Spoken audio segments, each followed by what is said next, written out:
নমস্কাৰ আৰু সকলোকে স্বাগতম জনাইছোঁ আজিৰ ক্লাছটোলৈকে অলৰেডি আমি হায়াৰ ছেকেণ্ডাৰী ছেকেণ্ড ইয়াৰৰ HS ছেকেণ্ড ইয়াৰৰ পলিটিকেল ছায়েন্সৰ ৰাজনীতি বিজ্ঞান বিষয়ৰ কোৰ্চটো গোটেই কোৰ্চটো আমি ফুল কোৰ্চটো কৰিম এই কোৰ্চটো আমি ইউটিউবত ষ্টাৰ্ট কৰিছোঁ যিটো আমাৰ AHSCC NCERT বা CBSEৰ চিলেবাছৰ সৈতে একে হয় গোটেইখিনি গতিকে এইটো আমি অলৰেডি ষ্টাৰ্ট কৰিছোঁ আৰু প্ৰথম অলৰেডি আমি তিনিটা ক্লাছ কৰিলোঁ আপোনালোকে মোৰ চেনেলৰ যিটো প্লেলিষ্ট আছে তাতে গৈও পাব higher secondary second year political science বুলি প্লেলিষ্টটো ষ্টাৰ্ট কৰা হৈছে অলৰেডি গতিকে তাত আমি প্ৰথম ক্লাছটোত আমি কেনেকৈ ক্লাছবিলাক কৰিম কোনটো সময়ত ক্লাছবিলাক আপলোড কৰিম চিলেবাছৰ বিষয়ে বা ইয়াতে ইংৰাজী অসমীয়া দুইটা মাধ্যমতে আপোনালোকে দেখিবলৈ পাব স্লাইডত বা PPTত বস্তুবিলাক দেখিবলৈ পাব আপোনালোকে স্ক্ৰীনশ্বট মাৰিব পাৰিব বা কেনেকুৱা ক্লাছবিলাক আমি কৰা হ'ব সেইটো আলোচনা কৰিছিলোঁ যিহেতু পৰীক্ষাও আহি পাইছে গতিকে পৰীক্ষা কেন্দ্ৰিক বা পৰীক্ষা প্ৰশ্ন উত্তৰ তেনেকুৱা ধৰণৰ বস্তুবিলাকো দিয়া হ'ব কোনবিলাক বস্তু বেছি ইম্পৰ্টেণ্ট হয় গতিকে আমি প্ৰথমতে শীতল যুদ্ধৰ বিষয়ে আলোচনা কৰিছিলোঁ তাৰপিছত আমি সোভিয়েট ইউনিয়নৰ ভাঙনৰ বিষয়ে আলোচনা কৰিলোঁ এইবিলাক বিষয়ে আলোচনা কৰিছিলোঁ প্ৰথমতে শীতল যুদ্ধৰ মূল বিষয়বিলাক যেনেকৈ গোষ্ঠী নিৰপেক্ষ আন্দোলন এইবিলাকৰ বিষয়ে আমি অলৰেডি আলোচনা কৰিছিলোঁ আজি আহক আমি আলোচনা কৰোঁ আজি বিশেষকৈ মই আলোচনা কৰিম বুলি ভাবিছোঁ কুৱেশ্যন এনচাৰ কিছুমানৰ বিষয়ে যে যিহেতু পৰীক্ষা আহি আছে আৰু আপোনালোকে এই ক্লাছবিলাক যিহেতু ইউটিউবৰ ক্লাছ হয় গতিকে আপোনালোকে যেতিয়াই ক'ৰবাত বোলে গৈ আছে তেতিয়াও আপোনালোকে চাই থাকিব পাৰে যেতিয়া ফ্ৰী টাইম খাই আছে তেতিয়াও আমি এনেও চাই থাকোঁ ন ভিডিঅ' উলিয়াই থৈ ইউটিউবৰ ভিডিঅ' উলিয়াই থৈ আমি ভাত খাই থাকোঁ বা যিকোনো কাম কৰি থাকোঁ গতিকে আপোনালোকে এই ভিডিঅ' কেতিয়াও তেনেকৈ চাব পাৰিব এনেই সময় খৰচ কৰিব প্ৰয়োজন নাই যিহেতু পৰীক্ষা আহিছে গতিকে আহক আজি ভিডিঅ'টো আৰম্ভ কৰোঁ মই কুৱেশ্যন এনচাৰ কেইটামান উলিয়াই ধৰিছোঁ disintegration of the second world war এই চেপ্টাৰটো যোৱাকালি আমি আলোচনা কৰিছিলোঁ অলৰেডি এই চেপ্টাৰটোৰ বিষয়ে থুলমূলকৈ আমি এটা আলোচনা কৰিছিলোঁ আজি কুৱেশ্যন এনচাৰ কিছুমান মই দিছোঁ যিবিলাক প্ৰয়োজন হয় কুৱেশ্যন এনচাৰ গতিকে কুৱেশ্যন এনচাৰবিলাক ভালকৈ চাব স্ক্ৰীনশ্বট মাৰিও ৰাখিব পাৰি গতিকে প্ৰথম কুৱেশ্যনটো ইয়াতে দিয়া হৈছে when did the Soviet Union disintegrate Soviet ইউনিয়নৰ ভাঙন কেতিয়া হৈছিল চনটো হৈছে 1991 চনত 1991 চনত সোভিয়েট ইউনিয়নৰ ভাঙন হৈছিল নেক্সট এতিয়া ইয়াৰে আমি বহলকৈ আজি আলোচনা নকৰোঁ আজি অনলি ক্লাছটো কৰিম কুৱেশ্যন এনচাৰ কেন্দ্ৰিক ক্লাছটো হ'ব আমি ইয়াৰ আগৰ ক্লাছটোত এই চেপ্টাৰটোৰ বিষয়ে disintegration of the second world and the collapse of bipolarity দ্বিতীয় বিশ্বৰ ভাঙন আৰু মেৰুৰ পৰিসমাপ্তি এই চেপ্টাৰটোৰ বিষয়ে আমি যোৱাটো ক্লাছত অলৰেডি আলোচনা কৰিছোঁ আৰু আপোনালোকে প্লেলিষ্টত পাব এই ক্লাছটো যদি কোনোবাই চোৱা নাই চাব পাৰে আৰু আজি আমি কুৱেশ্যন এনচাৰখিনি আমি আলোচনা কৰিম এই ক্লাছটোৰ গতিকে ছেকেণ্ড কুৱেশ্যনটো ইয়াতে দিয়া হৈছে when was the Berlin wall brought down Berlin wall কেতিয়া ভাঙি পেলোৱা হৈছিল চনটো হৈছে 1989 চনত 1989 চনত ভাঙি পেলোৱা হৈছিল So next question, third question is what was the reason for the fall of Berlin Wall? Berlin প্ৰাচীৰ কিয় ভাঙি পেলোৱা হৈছিল মূল কাৰণ কি আছিল the Berlin wall was brought down due to mass public protest economic weakness of east Germany and decline of communist control in eastern Europe গতিকে বাৰ্লিন প্ৰাচীৰ ভাঙি পেলোৱাৰ মূল কাৰণেই আছিল জনতাৰ ব্যাপক প্ৰতিবাদ পূৰ্ব জাৰ্মানীৰ অৰ্থনৈতিক দুৰ্বলতা আৰু পূৰ্ব ইউৰোপত কমিউনিষ্ট নিয়ন্ত্ৰণৰ পতন এইকেইটা আছিল মূল কাৰণ আপোনালোকে শ্লাইডবিলাক এনেকৈ আপোনালোকে স্ক্ৰীনশ্বট মাৰিও ৰাখিব পাৰিব এক্সামৰ কাৰণে এতিয়া নেক্সট কুৱেশ্যনত আহোঁ আমি নেক্সট কুৱেশ্যনটো হৈছে when was the erstwhile Soviet Union establish পূৰ্বতন সোভিয়েট ইউনিয়ন কেতিয়া প্ৰতিষ্ঠা হৈছিল 1917 চনত 1917 চনত এইটো সময়ত এটা বিপ্লৱো হৈছিল তাৰে বিষয়ে এটা কুৱেশ্যন আছে শেষৰ পিনে আপোনালোকে পাব গতিকে এইটো কুৱেশ্যন হৈছে পূৰ্বতন সোভিয়েট ইউনিয়ন বা সোভিয়েট ইউনিয়ন কেতিয়া প্ৰতিষ্ঠা হৈছিল আৰ্চ ৱাইল সোভিয়েট ইউনিয়ন কেতিয়া প্ৰতিষ্ঠা কৰা হৈছিল 1917 চনত আমি পাম লিডাৰবিলাকৰ বিষয়েও আমি পঢ়িম লিডাৰ কেইজনমান সোভিয়েট ইউনিয়নৰ মূল লিডাৰ কেইজনমানৰ বিষয়ে লগতে কি বিপ্লৱ হৈছিল সোভিয়েট ইউনিয়নত যিটো 1917ত এটা ছ'চিয়েলিষ্ট কাণ্ট্ৰি হিচাপে পৃথিৱীত এটা বৃহৎ শক্তি হিচাপে ছেকেণ্ড ৱৰ্ল্ড ৱাৰৰ পিছত আৰম্ভণি হ'ল সোভিয়েট ইউনিয়নৰ সেইটো বিষয়ে আমি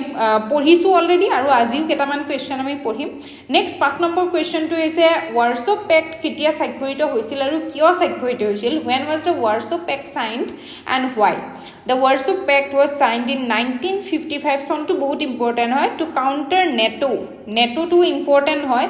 and to strengthen military cooperation among socialist countries গতিকে Warsaw Pact স্বাক্ষৰিত হৈছিল 1955 চনত নেটোৰ হৈতে নেটোটো আছিল আমেৰিকা যুক্তৰাষ্ট্ৰৰ এটা মিলিটাৰী মিত্ৰ গোট বুলি ক'ব পাৰি আমেৰিকা যুক্তৰাষ্ট্ৰৰ গতিকে হেইটোক যাতে টক্কৰ দিব পাৰি হেতু কাৰণে Warsaw Pact স্বাক্ষৰিত কৰা হৈছিল সমাজবাদী ৰাষ্ট্ৰসমূহৰ মাজত বিশেষকৈ সোভিয়েট ইউনিয়নে এইটো আৰম্ভণি কৰিছিল আৰু Warsaw Pact স্বাক্ষৰিত হৈছিল 1955 চনত নেটোৰ মোকাবিলা কৰাৰ বাবে আৰু সমাজতান্ত্ৰিক দেশসমূহৰ মাজত সামৰিক সহযোগিতা শক্তিশালী কৰাৰ উদ্দেশ্যে এতিয়া নেক্সট কোৱেশ্চনটোলৈ আহো when did the Soviet Union invade Afghanistan এই কোৱেশ্চনটো বহুত ইম্পৰ্টেণ্ট হয় আন্তঃৰাষ্ট্ৰীয় সম্পৰ্কৰ কথা আমি পঢ়িবলৈ হলে গ্লোবেল পলিটিক্সৰ কথা আমি পঢ়িবলৈ হলে গতিকে সোভিয়েট ইউনিয়নে কেতিয়া আফগানিস্তানত আক্ৰমণ কৰিছিল 1979 চনত এইবিলাক একোটা সৰু সৰু প্ৰশ্ন জানি থোৱাটো ভাল হয় লং কোৱেশ্চন লিখিবৰ কাৰণে কিছুমান সৰু সৰু প্ৰশ্ন আমি জনাটো খুবেই প্ৰয়োজন হয় আৰু কিছুমান সৰু সৰু প্ৰশ্নটো পৰীক্ষাত আমাৰ আহিয়ে থাকে 1-2 নম্বৰৰ গতিকে জনাটো খুবেই প্ৰয়োজন হয় নেক্সট কোৱেশ্চনটোলৈ আহো who was Gorbachev Mikhail Gorbachev বুলি কাক জনা যায়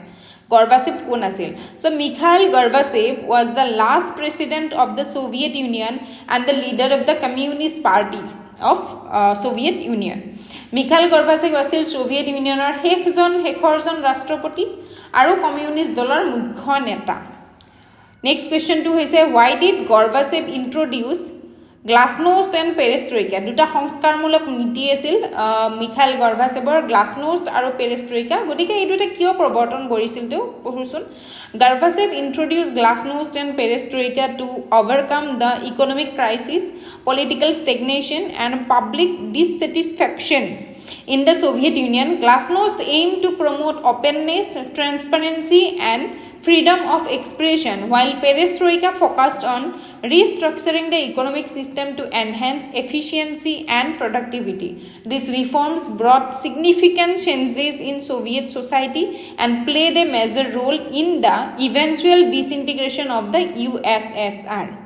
অসমীয়াত পঢ়িছো মিখাইল গৰ্বাচেভে সোভিয়েট ইউনিয়নৰ অৰ্থনৈতিক সংকট ৰাজনৈতিক স্থবিৰতা আৰু জনসাধাৰণৰ অসন্তোষ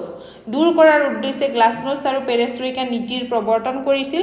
গ্লাছনোষ্টৰ লক্ষ্য আছিল প্ৰশাসনত খোলাখুলিভাৱে আৰু মত প্ৰকাশৰ স্বাধীনতা প্ৰদান কৰা এতিয়া মত প্ৰকাশৰ স্বাধীনতা কাক প্ৰদান কৰা হ'ব অবভিয়াছলি জনসাধাৰণক প্ৰদান কৰা হ'ব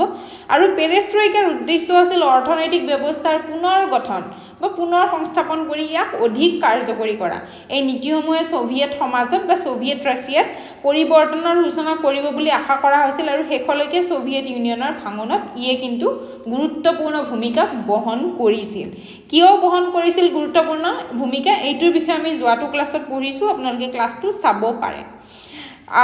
ইয়াতে এটা কথা কৈ থওঁ যদি ক্লাছটো বেছি স্পীডত হৈছে বুলি ভাবে তেতিয়াহ'লে আপোনালোকে স্পীডটো কমাই পেলাই চাব পাৰে কিছুমানে স্পীডটো অকণমান স্পীডত গ'লেই ভাল পায় ক্লাছবিলাক নহ'লে বেছি শ্ল' নিচিনা হয় সেইটো কাৰণে যাৰ কাৰণে স্পীডটো ঠিকেই আছে যাৰ কাৰণে স্পীডটো বেছি কি বুলি ক'ম বেছি ফাষ্ট হৈছে তেতিয়াহ'লে আপোনালোকে স্পীডটো কম কৰি ল'ব পাৰে আৰু যাৰ কাৰণে স্পীডটো কম হৈছে বুলি ভাবে স্পীডটো আগুৱাই ল'ব পাৰে নেক্সট কোৱেশ্চনলৈকে আহোঁ when did the Soviet Union disintegrate Soviet ইউনিয়নৰ ভাঙন কেতিয়া হৈছিল 1991 চনৰ 25 ডিচেম্বৰত সোভিয়েট ইউনিয়নৰ ভাঙন হৈছিল সোভিয়েট ইউনিয়নৰ ভাঙন ঘটে 1991 চনৰ 25 ডিচেম্বৰত Who were the 15 newly independent countries formed from the erstwhile Soviet Union in 1991? So Soviet Union যেতিয়া ভাঙন হৈছিল 1991 চনত দেন কি হৈছিল তাৰ পৰা 15খন নতুন সংযুক্ত ৰাষ্ট্ৰৰ ইন্ডিপেন্ডেন্ট ষ্টেটৰ সৃষ্টি হৈছিল সেই 15খন দেশৰ নাম কি কি আছিল এতিয়া চাব এটা কথা হ'ল গোটেই 15খন দেশৰ নাম লিখিবলৈ পৰীক্ষাত নাহে কিন্তু কি হয় কেতিয়াবা 2-3খন দেশৰ নাম লিখিবলৈ কেতিয়াবা আহে নহাও নহয় গতিকে সেই কাৰণে দুখন বা তিনিখন দেশৰ নাম মনত ৰখাটো প্ৰয়োজন এতিয়া আটাইতকৈ সহজ হ'ল উপায় মনত ৰখাটো প্ৰথমটোৱে হৈছে ৰাছিয়া সোভিয়েট ইউনিয়নৰ পৰা ফালৰি কাটি ৰাছিয়া এখন একমাত্ৰ দেশ হিচাপে আছিল গতিকে ৰাছিয়াৰ নামটো আপোনালোকে অবভিয়াছলি মনত ৰাখিব পাৰিব নিশ্চয়কৈ লগতে Ukraine Belarus Estonia Latvia Lithuania Moldova Georgia Armenia Azerbaijan Kazakhstan Uzbekistan Turkmenistan Kyrgyzstan Tajikistan কেইখনমান মনত ৰাখিব 3-4 খুব বেছি 5খন গোটেই 15খন মনত ৰাখিব নালাগে বা এনেই যদি পঢ়ি থাকে কেতিয়াবা পঢ়োতে এনেও মুখস্থ হৈ যায় আহো এতিয়া নেক্সট কুৱেশ্যনটোলৈকে Why did the Soviet Union disintegrate? Soviet Unionৰ ভাঙন কিয় হৈছিল? সো ইয়াতে কেইটামান কাৰণ দিয়া হৈছে কাৰণ কিটা আমি এতিয়া পঢ়ো প্ৰথম কাৰণটো হৈছে economic stagnation and poor performance of planned economy next heavy military expenditure because of the armed race কাৰণ কিয় কোল্ড ৱাৰৰ সময়ত during the time of cold war there was a heavy arms race was going on between the two superpowers Soviet Union and USA যেটো cold war সময়ত বা শীতল যুদ্ধৰ সময়ত কি দেখিবলৈ পাইছিলো আমি আমেৰিকা যুক্তৰাষ্ট্ৰ আৰু সোভিয়েট ইউনিয়নৰ মাজত অস্ত্ৰ প্ৰতিযোগিতায় এটা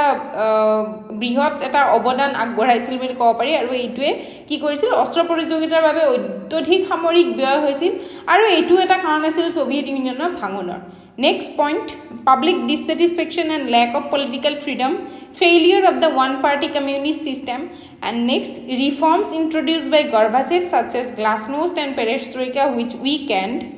central control. So, Soviet Unionৰ ভাঙনৰ মুখ্য কাৰণসমূহ আছিল এক নম্বৰতে হৈছে পৰিকল্পিত অৰ্থনীতিৰ ব্যৰ্থতা আৰু অৰ্থনৈতিক স্থবিৰতা নেক্সট 2 নম্বৰ অস্ত্ৰ প্ৰতিযোগিতাৰ বাবে অত্যধিক সামৰিক ব্যয় কৰা হৈছিল 3 নম্বৰতে হৈছে জনসাধাৰণৰ অসন্তোষ আৰু ৰাজনৈতিক স্বাধীনতাৰ অভাৱ 4 নম্বৰতে হৈছে একদলীয় কমিউনিষ্ট ব্যৱস্থাৰ ব্যৰ্থতা 5 নম্বৰতে গৰ্বাচেৱে প্ৰৱৰ্তন কৰা গ্লাছনোষ্ট আৰু পেৰেষ্ট্ৰইকা সংস্কাৰমূলক নীতি যাৰ ফলত গোটেই কেন্দ্ৰটো অৰ্থাৎ সোভিয়েট ইউনিয়ন কেন্দ্ৰীয় যিটো দখল আছিল এই দখলটো দুৰ্বল হৈ পৰিছিল কেন্দ্ৰীয় নিয়ন্ত্ৰণটো দুৰ্বল হৈ পৰিছিল এইটো যেটো